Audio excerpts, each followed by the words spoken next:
It will always be that day when I see it. Like so many of us, Danny Farrar can't forget what happened on 9/11. But sometimes, Kind of the lost, I guess you call it lost generation of 9/11. it feels like the country forgot about him and his fellow soldiers. That picture seems to be from the area of the bridges, the 14th Street Bridge. After American Airlines Flight 77 crashed into the Pentagon, you saw the mass evacuation and then you saw the fire crews, but you might not have seen Danny and the soldiers of the Army's ceremonial 3rd Infantry, the Old Guard. I was 22 years old at the time, a young NCO, and you're gonna go from I'm getting ready to hold a toy rifle for a dignitary to you're gonna deploy to downtown DC. Danny and the rest of Charlie Company watched the Pentagon's perimeter as fire crews battled the blaze, and then families of victims began to show up.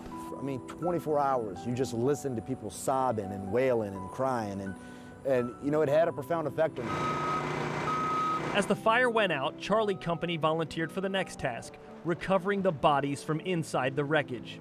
20 years later, Danny Farrar remembers those first steps into the Pentagon, dressed with little more than a plastic suit, gloves, and a surgeon mask. There's wires hanging all over the place. Walls have buckled.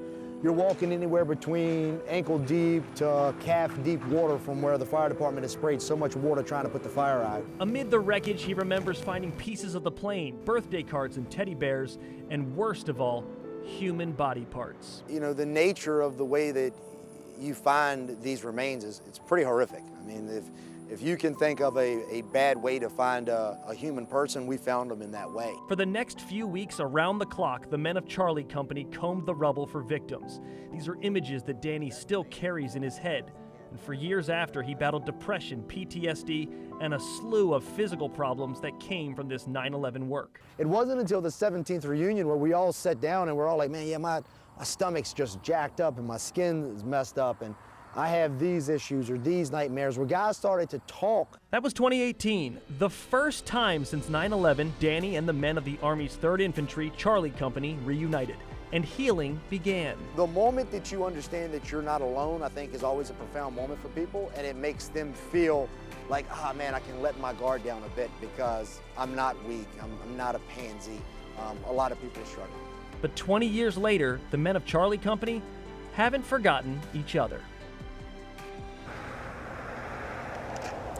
Yeah, Danny says despite that trauma they've been dealing with for years, he feels that his fellow soldiers wouldn't hesitate to do it all again. And this September 11th, the 20th anniversary, they will be spending it together. Danny has a nonprofit called Platoon 22 that raised thousands of dollars to pay for the transportation and lodging expenses of those members of the Old Guard who couldn't pay their own way here. So they will be together on 9/11 again. At the Pentagon, I'm Matt Gregory. Back to you.